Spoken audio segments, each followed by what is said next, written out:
அடுத்தது கிரேப்ஸ் போடலாம்.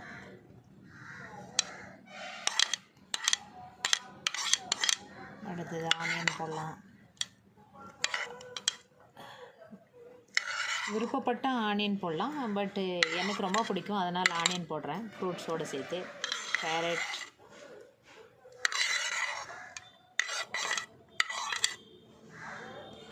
அண்டு